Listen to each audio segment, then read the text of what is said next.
ನಮಸ್ಕಾರ ವೀಕ್ಷಕರೇ, ಇಲ್ಲಿ ನಾನು ಕ್ರೋಮ್ ಬ್ರೌಸರ್ನಲ್ಲಿ ಏನು ಸರ್ಚ್ ಮಾಡಿದ್ದೀನಿ ನೋಡ್ರಿ. test.census.gov.in/se ಅಂತ ಟೈಪ್ ಮಾಡಿ ನಾವು ಗಣತಿಯನ್ನು ಈಗ ಸದ್ಯ ಮಾಡ್ಬೋದು, ಟೆಸ್ಟಿಗಾಗಿ ಮಾಡ್ಬೋದು. ಆದರೆ ಏಪ್ರಿಲ್ 1ರಿಂದ 15ರವರೆಗೆ ಈ ಒಂದು ಸೆನ್ಸಸ್ಸು SE ನಡೀತದೆ. SE ಅಂದರೆ ಸೆಲ್ಫ್ ಎನ್ಯುಮರೇಷನ್ ಅಂತ, ಸ್ವಯಂ ಗಣತಿ ಮಾಡ್ಕೋಬೋದು. ಅಂದರೆ ಸ್ವಯಂ ಗಣತಿ ಮಾಡೋದು, ನಮ್ಮ ಎನ್ಯುಮರೇಟ್ರು 16ರಿಂದ ಮನೆಗೆ ಬರ್ತಾರೆ. ಅವರು ಮನೆಗೆ ಬಂದಾಗ ನಾವು ಮಾಡಿರ್ತಕ್ಕಂಥ ಗಣತಿ ಅವ್ರಿಗೆ ಶೋ ಆಗುತ್ತೆ.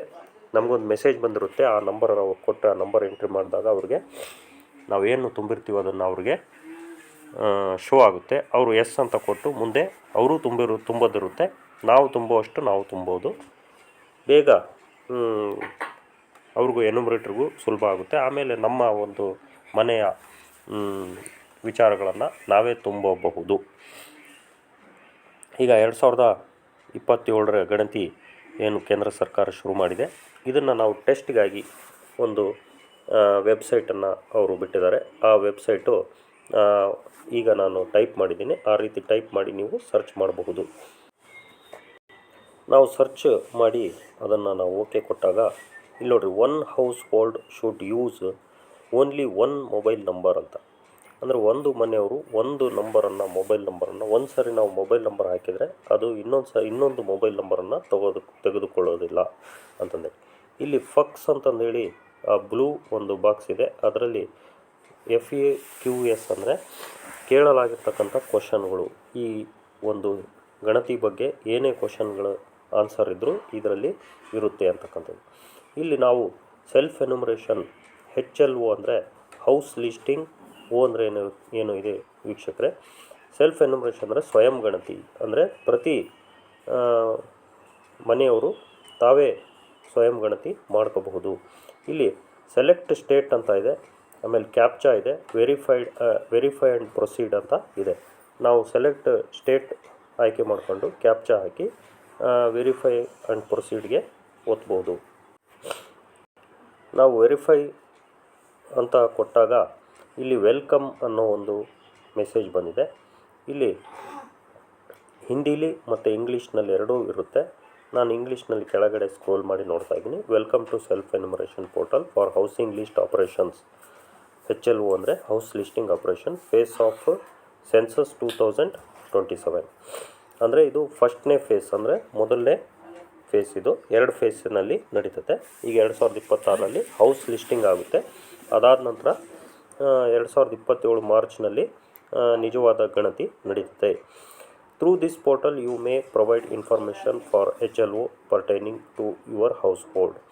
It will make around 15 to 20 minutes to complete this process. ಅಂದರೆ 15ರಿಂದ 20 ನಿಮಿಷ ಬೇಕಾಗ್ಬೋದು ಅಂತ ಹೇಳ್ತೆ. ಅದಕ್ಕಿಂತ ಬೇಗನೆ ಮುಗಿದೋಗುತ್ತೆ. After confirmation and submission you will be provided self enumeration ID. ಅಂದರೆ ಒಂದು ID ನಂಬರ್ ಬರುತ್ತೆ ನಮಗೆ SMS ಮೂಲಕ, ಅಂದರೆ ಮೆಸೇಜ್ ಬರುತ್ತೆ. When the census enumerator visits your house, please share the SE ID with her or him to facilitate completion of the HLO for your household. ಒಂದು number ಬರುತ್ತೆ. ಆ number ಇವರು ಬಂದಾಗ, ನಿಮ್ಮ ಮನೆಗೆ ಎನ್ಯುಮರೇಟ್ರ್ ಬಂದಾಗ ಅದನ್ನು ನೀವು ಅವ್ರಿಗೆ ನೀಡಬೇಕು. FAQs and tool tips relevant to the items are provided for better understanding during filling up. ಕೆಳಗಡೆ ಓಕೆ ಬಟನ್ ಇದೆ, ಆ ಓಕೆ ಬಟನನ್ನು ಒತ್ತೋಣ. ಕೆಳಗಡೆ ಓಕೆ ಬಟನ್ ಇದೆ, ಆ ಓಕೆ ಬಟನನ್ನು ಒತ್ತೋಣ. ಇಲ್ಲಿ ಓಕೆ ಬಟನ್ ಒತ್ತಿದ ಮೇಲೆ ಸ್ಟೇಟ್ ಕರ್ನಾಟಕ ಮೊದಲೇ ನಾವು ಸೆಲೆಕ್ಟ್ ಮಾಡಿದ್ವಿ. Name of the head of the house hold ಅಂದರೆ ಮನೇಲಿ ಯಾರು ಯಜಮಾನರಿರ್ತಾರೆ, ಮುಖ್ಯಸ್ಥರಿರ್ತಾರೆ, ಅವರ ಹೆಸರನ್ನು ಹಾಕಬೇಕು. ಮೊಬೈಲ್ ನಂಬರನ್ನು ತುಂಬಬೇಕು. ಇಮೇಲ್ ಏನು ಆಪ್ಷನ್ ಇಲ್ಲ. ಎಲ್ಲಿ ಸ್ಟಾರ್ ಗುರುತಿರುತ್ತೋ, ಕೆಂಪು ಸ್ಟಾರ್ ಗುರುತಿದೆ, ಅಲ್ಲಿ ನಾವು ತುಂಬಲೇಬೇಕಾಗಿರ್ತಕ್ಕಂಥ ಇದು. ನಾವು ಇದು 3 ತುಂಬಿ ನಾವೇನು ಮಾಡೋಣ, ವೆರಿಫೈ ಆ್ಯಂಡ್ ಪ್ರೊಸೀಡ್ ಅಂತ ಕೊಡೋಣ. ಇಮೇಲ್ ಆಪ್ಷನಲ್ ಅಂತ ಇದೆ, ಇಮೇಲ್ ಹಾಕಿದರೂ ಹಾಕ್ಬೋದು, ಬಿಟ್ಟರೂ ಬಿಡ್ಬೋದು. ಈಗ ನಾನು ಇವನ್ನ ತುಂಬಿ ಓಕೆ ಕೊಡ್ತೀನಿ. ಆ ಮುಖ್ಯಸ್ಥರ ಹೆಸರನ್ನು ತುಂಬಕ್ಕೆ ಹೋದಾಗ ಈ ರೀತಿ ಮೆಸೇಜ್ ಬಂದಿದೆ, ಇಂಪಾರ್ಟೆಂಟ್ ನೋಟಿಸ್ ಅಂತ. Please enter the name of the head of the household correctly. Once registered it cannot be changed later. ಒಂದು ಸರಿ ನಾವು ಹೆಸರನ್ನು ತುಂಬಿಟ್ರೆ ಅದನ್ನು ಚೇಂಜ್ ಮಾಡೋಕ್ಕೆ ಬರೋದಿಲ್ಲ. ಅದಕ್ಕೆ ಓಕೆ ಕೊಟ್ಟು ಇಲ್ಲಿ ನಾನೇನು ಮಾಡ್ತೀನಿ, ಈ ಒಂದು ಹೆಸರನ್ನು ತುಂಬ್ತೀನಿ. ನಾವು ಮೊಬೈಲ್ ನಂಬರು ಮತ್ತು ಮುಖ್ಯಸ್ಥರ ಹೆಸರನ್ನು ತುಂಬಿ ಓಕೆ ಕೊಟ್ಟಾಗ ಈ ರೀತಿ ಬಂದಿದೆ, ಸಕ್ಸಸ್ ಅಂದರೆ OTP send to your mobile number ಅಂತ ಇದೆ. ಅದನ್ನು ಕೆಳಗಡೆ ಓಕೆ ಕೊಡೋಣ. ನಾವು ಓಕೆ ಕೊಟ್ಟ ಮೇಲೆ ಈ ರೀತಿ ಇಂಟರ್ಫೇಸ್ ಓಪನ್ ಆಗಿದೆ. ಇಲ್ಲಿ ಪ್ಲೀಸ್ ಸೆಲೆಕ್ಟ್ ಲ್ಯಾಂಗ್ವೇಜ್ ಅಂತ ಇದೆ, ಲ್ಯಾಂಗ್ವೇಜ್ ಸೆಲೆಕ್ಟ್ ಮಾಡ್ಕೋಬೇಕು. ಆಮೇಲೆ OTPಯನ್ನು ಎಂಟ್ರಿ ಮಾಡಬೇಕು. ನಿಮ್ಮ ಒಂದು ಮೊಬೈಲ್ ನಂಬರ್ ಏನು ಎಂಟ್ರಿ ಮಾಡಿರ್ತೀರಿ ಅದಕ್ಕೆ OTP ಹೋಗಿದೆ, ಆ OTPಯನ್ನು ಎಂಟ್ರಿ ಮಾಡ್ಕೋಬೇಕು. ನಾನಿಲ್ಲಿ ಕನ್ನಡವನ್ನು ಸೆಲೆಕ್ಟ್ ಮಾಡ್ತೀನಿ, OTPಯನ್ನು ಎಂಟ್ರಿ ಮಾಡ್ತೀನಿ. OTP ಎಂಟ್ರಿ ಮಾಡಿದ ಮೇಲೆ ಈ ರೀತಿ ಇಂಟರ್ಫೇಸ್ ಓಪನ್ ಆಗಿದೆ. ನಿಮ್ಗೆ ಏನಾದ್ರು OTP ಬರಲಿಲ್ಲ ಅಂದರೆ ಮತ್ತೆ ರೀಸೆಂಡ್ OTP ಅಂತ ಕೆಳಗಡೆ ಇರುತ್ತೆ, ಆವಾಗ ಅದನ್ನು ಒತ್ತಿದರೆ ಮತ್ತೆ OTP ಬರುತ್ತೆ, ನೀವು OTPಯನ್ನು ಮತ್ತೆ ಹಾಕ್ಬೋದು. ಈಗ ನೋಡಿರಿ, ಮನೆ ಪಟ್ಟಿ ಕಾರ್ಯಾಚರಣೆಗಳು ಸ್ವಯಂ ಗಣತಿ SE ಅಂದರೆ ಸೆಲ್ಫ್ ಎನ್ಯುಮರೇಷನ್ ಅಂತ ಈ ರೀತಿ ಓಪನ್ ಆಗಿದೆ. ಇಲ್ಲಿ ದೊಡ್ಡ ಅಕ್ಷರಗಳಲ್ಲಿ ಪದೇ ಪದೇ ಕೇಳುವ ಪ್ರಶ್ನೆಗಳು ಅಂತ, ಅಲ್ಲಿ ಆ ಪ್ರಶ್ನೆಗಳನ್ನು ನೋಡಿ ನಾವು ಅದನ್ನು ಮುಟ್ಟಿದರೆ ಪ್ರಶ್ನೆಗಳು ಓಪನ್ ಆಗುತ್ತೆ, ಆ ಪ್ರಶ್ನೆಗಳಿಗೆ ಆನ್ಸರು ನಮಗೆ ಇರುತ್ತೆ. ಇಲ್ಲಿ ನಾವು 5 ಹಂತಗಳಲ್ಲಿ ನಾವು ಇದನ್ನು ತುಂಬಬೇಕಾಗುತ್ತೆ. ಸ್ಥಳದ ವಿವರಗಳನ್ನು ತುಂಬಬೇಕು. ಒಂದನೇದು ಅದು ಈಗ ಬ್ಲೂ ಮಾರ್ಕ್ನಲ್ಲಿದೆ, ಅಂದರೆ ಇದು ಓಪನ್ ಆಗಿದೆ. ನಾವೇನು ಸ್ಥಳ ವಿವರ ತುಂಬಬೇಕು, ಕರ್ನಾಟಕ ಜಿಲ್ಲೆನ ಸೆಲೆಕ್ಟ್ ಮಾಡೋಣ. ಜಿಲ್ಲೆ, ಪಿನ್ ಕೋಡ್ ಹಾಕಬೇಕು. ಆಮೇಲೆ ಗ್ರಾಮ, ಪಟ್ಟಣ, ಪ್ರದೇಶ, ಹ್ಯಾಮ್ಲೆಟ್, ಗುರುತಿನ ಸ್ಥಳ ಅಂದರೆ ನೀವು ಯಾವ ಊರಿನಲ್ಲಿರ್ತೀರಿ ಅದನ್ನು ಹಾಕಿ ಹುಡುಕಿ ಅಂತ ಕೊಡಬೇಕು. ಕೊಟ್ಟಾಗ ಕೆಳಗಡೆ ನಿಮಗೆ ಗೂಗಲ್ ಮ್ಯಾಪ್ ಇದೆ, ಆ ಗೂಗಲ್ ಮ್ಯಾಪಲ್ಲಿ ನಾವು ಈ ನಮ್ಮ ಮನೆ ಎಲ್ಲಿ ಬರುತ್ತೆ ಅನ್ನೋದನ್ನು ಕರೆಕ್ಟಾಗಿ ರೆಡ್ ಮಾರ್ಕ್ ಇರೋದನ್ನು ಮಾಡಿ ನಾವೇನು ಮಾಡಬೇಕು, ಕೆಳಗಡೆ ನೋಡ್ರಿ ಉಳಿಸಿ ಮತ್ತು ಮುಂದೆ ಸಾಗಿ ಅಂತ ಇದೆ, ಅದನ್ನು ನಾವು ಒತ್ತಿದರೆ ಅಲ್ಲಿಗೆ ಈ ಒಂದು ಮೊದಲನೇ ಒಂದು ಕಿಂಡಿ ಮುಗಿತದೆ. ಆಮೇಲೆ ಎರಡನೇದು ಓಪನ್ ಆಗುತ್ತೆ, ಜನಗಣತಿ ಮನೆ ವಿವರಗಳು ಅಂತಂದೇಳಿ. ಈಗ ನಾವು ಮೊದಲಿಗೆ ಜಿಲ್ಲೆ, ಪಿನ್ ಕೋಡು, ಗ್ರಾಮದ ಹೆಸರು ಹಾಕಿ ನಾವು ಇಲ್ಲಿ ಇದನ್ನು ನಾವು ಸೆಟ್ ಮಾಡೋಣ. ಇಲ್ಲಿ ಜಿಲ್ಲೆ ಮತ್ತು ಸ್ಥಳ, ಆಮೇಲೆ ಇದು ಪಿನ್ ಕೋಡ್ ಹಾಕಿದ ಮೇಲೆ ಹುಡುಕಿ ಅನ್ನೋದ್ರ ಮೇಲೆ ಒತ್ತೋಣ. ಸ್ಥಳ ಕಂಡು ಬಂದಿದೆ, ಮ್ಯಾಪ್ನಲ್ಲಿ ನಿಮ್ಮ ಮನೆಗೆ ಮಾರ್ಕರನ್ನು ದಯವಿಟ್ಟು ಎಳೆಯಿರಿ ಅಂತ ಇದೆ. ಅಂದರೆ ನಾವು ದಾವಣಗೆರೆ ಅಂತ ಹಾಕಿರೋದು ಕಂಡು ಬಂದಿದೆ. ನೀವು ಕೆಳಗಡೆ ಇದರಲ್ಲಿ ಮ್ಯಾಪ್ನಲ್ಲಿ ಆ ಕೆಂಪು ಮಾರ್ಕನ್ನು ನಿಮ್ಮ ಮನೆಗೆ ಎಳಿಬೇಕು, ಅಂದರೆ ಆ ಮನೆ ಕರೆಕ್ಟಾಗಿ ಎನ್ಯುಮರೇಟರ್ ಬರೋದಕ್ಕೆ ಅದು ಈಸಿ ಆಗುತ್ತೆ. ಓಕೆ ಕೊಡೋಣ. ಆ ಮ್ಯಾಪ್ ನೋಡಿರಿ ದಾವಣಗೆರೆಗೆ ತೋರಿಸ್ತಾ ಇದೆ. ಅದನ್ನು ನಾವು ಸಣ್ಣದು ಅಥವಾ ಎಕ್ಸ್ಪ್ಯಾಂಡು ಮಾಡ್ಬೋದು. ನಮ್ಮ ಮನೆ ಎಲ್ಲಿದೆ ಅನ್ನೋದನ್ನು ಕರೆಕ್ಟಾಗಿ ನಾವು ಅದರಲ್ಲಿ ಹುಡುಕ್ಬೋದು. ಈಗ ನಾವು ಈ ರೀತಿ ನಾವು ಅದನ್ನು ಮುಟ್ತಾ ಅದನ್ನು ನಾವು ಏನು ಎಕ್ಸ್ಪ್ಯಾಂಡ್ ಮಾಡೋದು ಅಥವಾ ಈ ರೀತಿ ಮಾಡೋದು ಮಾಡ್ಕೊಳ್ತಾ ನಮ್ಮ ಮನೆ ಎಲ್ಲಿದೆ ಅನ್ನೋದು ಹುಡುಕ್ಬೇಕು. ನಮ್ಮ ಏರಿಯಾ ನೋಡಬೇಕು ಎಲ್ಲಿದೆ ಅನ್ನೋದು. ನಮ್ಮ ಮನೆ ಹತ್ರ ಮಸ್ಜಿದೆ ಬದರ್ ಅನ್ನೋ ಒಂದು ಇದೆ ಇರೋದ್ರಿಂದ ಅಲ್ಲಿ ಕರೆಕ್ಟಾಗಿ ನೋಡಿ ನಮ್ಮ ಮನೆ ಇಲ್ಲೇ ಸಿಕ್ಕಿದೆ. ಈ ಮನೆ ಹತ್ತಿರ ನಾನು ಈ ಒಂದು ಕೆಂಪು ಬಟನ್ ಬರೋ ರೀತಿಲಿ ನೋಡಿರಿ, ಇಲ್ಲಿ ಮುಟ್ಟಿದರೆ ಇಲ್ಲಿ ಹೋಗುತ್ತೆ, ಇಲ್ಲಿ ಮುಟ್ಟಿದರೆ ಇಲ್ಲಿ ಬರುತ್ತೆ, ಇಲ್ಲಿ ಮುಟ್ಟಿದರೆ ಇಲ್ಲಿ ಬರುತ್ತೆ. ನಮ್ಮ ಮನೆ ಎಲ್ಲಿರುತ್ತೋ ಅಲ್ಲಿ ನಾವು ಈ ರೀತಿ ಹಾಕಿ ನಾವು ಏನು ಮಾಡಬೇಕು, ಆ ಮನೆ ಮೇಲೆ ಬೇಕಾದ್ರೆ ನೀವು ಹಾಕ್ಬೋದು. ಈ ರೀತಿ ನಾವು ಹಾಕಿದ್ವಿ. ಇಲ್ಲಿ ನಾವೇನು ಮಾಡಬೇಕು, ಕೆಳಗಡೆಗೆ ಮರು ಹೊಂದಿಸಿ ಅಲ್ಲ ಉಳಿಸಿ ಮತ್ತು ಮುಂದೆ ಸಾಗಿಯನ್ನು ಒತ್ತಬೇಕು. ಉಳಿಸಿ ಮತ್ತು ಮುಂದುವರಿಸಿ ಕೊಟ್ಟ ಮೇಲೆ ಇಲ್ಲಿ ನಮ್ಮ ಸ್ಥಳದ ವಿವರಗಳು ಬಂದಿವೆ, ಅಕ್ಷಾಂಶ ಮತ್ತು ರೇಖಾಂಶಗಳು ಬಂದಿದ್ದಾವೆ. ದಯವಿಟ್ಟು ನಿಮ್ಮ ಸ್ಥಳವನ್ನು, ಮನೆಯ ಸ್ಥಳವನ್ನು ದೃಢೀಕರಿಸಿ ಅಂತ ಕೆಳಗಡೆ ಬಟನ್ ಇದ್ದಾವೆ, ಅದನ್ನು ಒತ್ತಬೇಕು. ಓಕೆ ಅಂತನ ಇರ್ತದೆ. ನೀವು ಆಯ್ಕೆ ಮಾಡಿದ ಸ್ಥಳದೊಂದಿಗೆ ಮುಂದುವರಿಯಲು ಬಯಸುವಿರಾ ಅಂತ. ಈಗ ನಾವೇ ಆಯ್ಕೆ ಮಾಡಿರೋದ್ರಿಂದ ಹೌದು ಅಂತಂದೇಳಿ ಕೊಡಬೇಕು. ಈಗ 2 ಅಲ್ಲ ಸ್ಥಳದ ವಿವರಗಳು ಮುಗೀತು. ಈಗ ಎರಡನೇ ಒಂದು ಕಿಂಡಿ ಓಪನ್ ಆಗಿದೆ. ಜನಗಣತಿ ಮನೆ ವಿವರಗಳನ್ನು ನಾವು ತುಂಬಬೇಕು. ಇಲ್ಲಿ ಮೇಲ್ಗಡೆಗೆ ಹೀಗೆ ಸ್ಕ್ರೋಲ್ ಮಾಡಿದರೆ, ಕೆಳಗಡೆಗೆ ಸ್ಕ್ರೋಲ್ ಮಾಡಿದರೆ ನಮಗೆ ಜನಗಣತಿ ಮನೆ ವಿವರಗಳು ಅಂತ ಇದೆ. ಇದೇನು ಜನಗಣತಿ ಮನೆ ವಿವರ? ಒಂದು ಜನಗಣತಿ ಮನೆಯು ರಸ್ತೆ ಅಥವಾ ಸಾಮೂಹಿಕ ಅಂಗಳ ಅಥವಾ ಮೆಟ್ಟಿಲು. ಇಲ್ಲಿ ಮೊದಲನೇ ಪ್ರಶ್ನೆ ಏನಿದೆ ನೋಡ್ರಿ. ಜನಗಣತಿ ಮನೆಯ ನೆಲಕ್ಕೆ ಪ್ರಧಾನವಾಗಿ ಬಳಸಲಾಗಿರುವ ನಿರ್ಮಾಣ ಸಾಮಗ್ರಿ.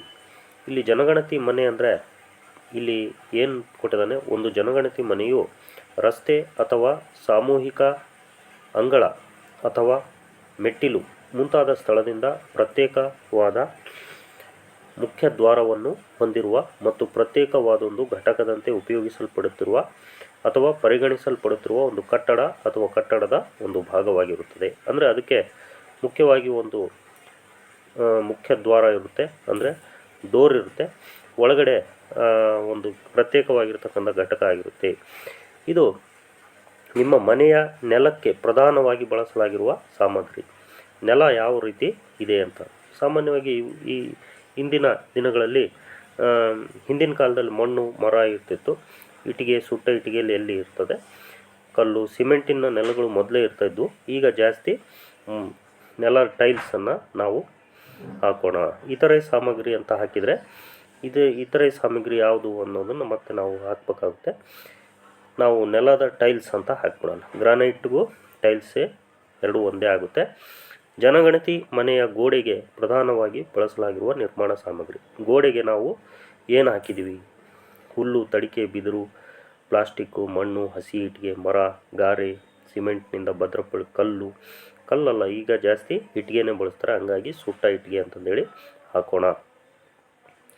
ನೆಕ್ಸ್ಟ್, ಜನಗಣತಿ ಮನೆಯ ಮೇಲ್ಛಾವಣಿಗೆ ಪ್ರಧಾನವಾಗಿ ಬಳಸಲಾಗಿರುವ ನಿರ್ಮಾಣ ಸಾಮಗ್ರಿ. ಅಂದರೆ ಮೇಲೆ ನಾವು ಸಾಮಾನ್ಯವಾಗಿ RCC ಹಾಕಿರ್ತೀವಿ. ಕೆಲವರು ಹೆಂಚಿನ ಮನೆ ಇರ್ತವೆ, ಕೆಲವು ತಗಡಿನ ಮನೆಗಳಿರ್ತವೆ. ನೋಡಿ ಅದನ್ನು ಹುಡುಕಿ ನೀವು ಹಾಕಬೇಕು. ಇಲ್ಲಿ ಕಾಂಕ್ರೀಟ್ ಅನ್ನೋದು ಇದೆ, ಅದನ್ನು ನಾವು ಸೆಲೆಕ್ಟ್ ಮಾಡಿದ್ದೀನಿ. ಈ ಜನಗಣತಿ ಮನೆಯ ಸ್ಥಿತಿಯು ಉತ್ತಮವಾಗಿದೆಯೋ, ನಿಮ್ಮ ಮನೆ ಉತ್ತಮವಾಗಿದೆಯೋ, ವಾಸಕ್ಕೆ ಯೋಗ್ಯ ಆಗಿತ್ತೋ, ಶಿಥಿಲವಾಗಿದೆ, ಎಲ್ಲದಕ್ಕಿಂತ ಚೆನ್ನಾಗೈತೆ ಅಂದರೆ ಉತ್ತಮ ಹಾಕ್ರಿ, ಪರವಾಗಿಲ್ಲ ಅಂದರೆ ವಾಸಕ್ಕೆ ಯೋಗ್ಯ ಅಂತ. ಶಿಥಿಲವಾಗಿದೆ ಅಂದರೆ ಅದು ಇಲ್ಲಿಗೆ ಉಳಿಸಿ ಮತ್ತು ಮುಂದೆ ಸಾಗಿಯನ್ನು ಒತ್ತೋಣ. ನೋಡಿರಿ, ದೃಢೀಕರಣ ಮುಂದುವರಿಯಲು ನೀವು ಖಚಿತವಾಗಿ ಬಯಸುವಿರಾ? ಹೌದು ಅಂತ ಒತ್ತಿರಿ, ಹಸಿರು ಬಟನನ್ನು ಒತ್ತಿರಿ. ಈಗ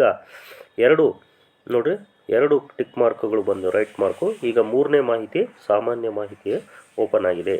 ಕುಟುಂಬಕ್ಕೆ ಸಂಬಂಧಿಸಿದ ಮಾಹಿತಿ. ಈ ಕುಟುಂಬದಲ್ಲಿ ಸಾಮಾನ್ಯವಾಗಿ ವಾಸಿಸುತ್ತಿರುವ ವ್ಯಕ್ತಿಗಳ ಸಂಖ್ಯೆ. ಎಷ್ಟು ಜನ ವಾಸಿಸ್ತಾ ಇದ್ದಾರೆ? ಈಗ ನಮ್ಮ ಮನೆಯಲ್ಲಿ 5 ಜನ ವಾಸಿಸ್ತಾ ಇದ್ದಾರೆ. ಕುಟುಂಬದ ಸದಸ್ಯರ ಸಂಖ್ಯೆಯನ್ನು ಹಾಕಿದ್ವಿ. ಈಗ ಕುಟುಂಬದ ಮುಖ್ಯಸ್ಥರ ಹೆಸರು ಮೊದಲೇ ನಾವು ಎಂಟ್ರಿ ಮಾಡಿದ್ವಿ. ನೆಕ್ಸ್ಟ್, ಮನೆಯ ಮುಖ್ಯಸ್ಥರ ಹೆಸರನ್ನು ಆಯ್ಕೆ ಮಾಡಿದ ಭಾಷೆ ನಾವು ಕನ್ನಡ ಆಗಿರೋದ್ರಿಂದ ಕನ್ನಡದಲ್ಲಿ ನಾವು ಹಾಕಬೇಕಾಗುತ್ತೆ. ಹೆಸರನ್ನು ಎಂಟ್ರಿ ಮಾಡಿದ್ವಿ. ಈಗ ಕುಟುಂಬದ ಮುಖ್ಯಸ್ಥರ ಲಿಂಗ ಅಂದರೆ ಯಾವ ಲಿಂಗ, ನಿಮ್ಮ ಮುಖ್ಯಸ್ಥರ ಲಿಂಗ ಅನ್ನೋದು ಗಂಡು ಹೆಣ್ಣು, ಮಂಗಳಮುಖಿ ವ್ಯಕ್ತಿ ಅಂದರೆ ಗಂಡು ಅಲ್ಲ ಹೆಣ್ಣು ಅಲ್ಲ ಅವ್ರನ್ನ. ಆಮೇಲೆ ನೀವು ಪರಿಶಿಷ್ಟ ಜಾತಿನೋ ಪರಿಶಿಷ್ಟ ಪಂಗಡನೋ ಅಥವಾ ಇತರೆನೋ, 3 ಕಾಲಮ್ ಇರೋದು ಜಾತಿಯವ್ರದ್ದು, ಇತರೆ ಹಾಕೋದು. ಆಮೇಲೆ ಈ ಮನೆಯ ಮಾಲೀಕತ್ವದ ಸ್ಥಾನಮಾನ, ಸ್ವಂತನೋ ಬಾಡಿಗೆನೋ ಅಥವಾ ಬಾಡಿಗೆ ಆದರೆ ಸ್ಥಳದಲ್ಲಿ ಸ್ವಂತ ಮನೆ, ಬಾಡಿಗೆ ಆದರೆ ಬೇರೆ ಸ್ಥಳದಲ್ಲಿ ಸ್ವಂತ ಮನೆ ಇದ್ದಲ್ಲಿ ಅನ್ನೋದು 2ನೇ ಆಪ್ಷನ್ನು. ಬಾಡಿಗೆ ಆದರೆ ಯಾವುದೇ ಸ್ವಂತ ಮನೆ ಇಲ್ಲ, ಸ್ವಂತ ಮನೆ ಇಲ್ಲದವರು 3ನೇ ಆಪ್ಷನ್ನು. ಈ ರೀತಿ ಆಯ್ಕೆ ಮಾಡಬೇಕು. ವಾಸದ ಕೊಠಡಿಗಳ ಸಂಖ್ಯೆ, ನಿಮ್ಮ ಒಂದು ಮನೆಯಲ್ಲಿ ಎಷ್ಟು ಕೊಠಡಿಗಳು ಇದ್ದಾವೆ ಅಂತ ಹಾಕ್ಬೋದು. 2, 1, 2, 3, 4 ಹಾಕ್ಬೋದು. ಈಗ ಈ ಕುಟುಂಬದಲ್ಲಿ ವಾಸಿಸುತ್ತಿರುವ ವಿವಾಹಿತ ದಂಪತಿಗಳ ಸಂಖ್ಯೆ. ಈಗ ನಮ್ಮ ಮನೇಲಿ ಗಂಡ ಹೆಂಡತಿ ನಾವಿಬ್ಬರೇ, ಹಾಗಾಗಿ 1 ಜೋಡಿ ಇಲ್ಲಿ ಇದೆ, ಹಾಗಾಗಿ ನಾವು 1 ಜೋಡಿ ಅಂತ ಹಾಕ್ತೀನಿ. ಅಂದರೆ 1 ಜೋಡಿ ಗಂಡ ಹೆಂಡತಿ. ಈಗ ಉಳಿಸಿ ಮತ್ತು ಮುಂದೆ ಸಾಗಿ ಅಂತ ಬಂದಿದೆ, ಅದನ್ನು ನಾನು ಮುಟ್ತೀನಿ.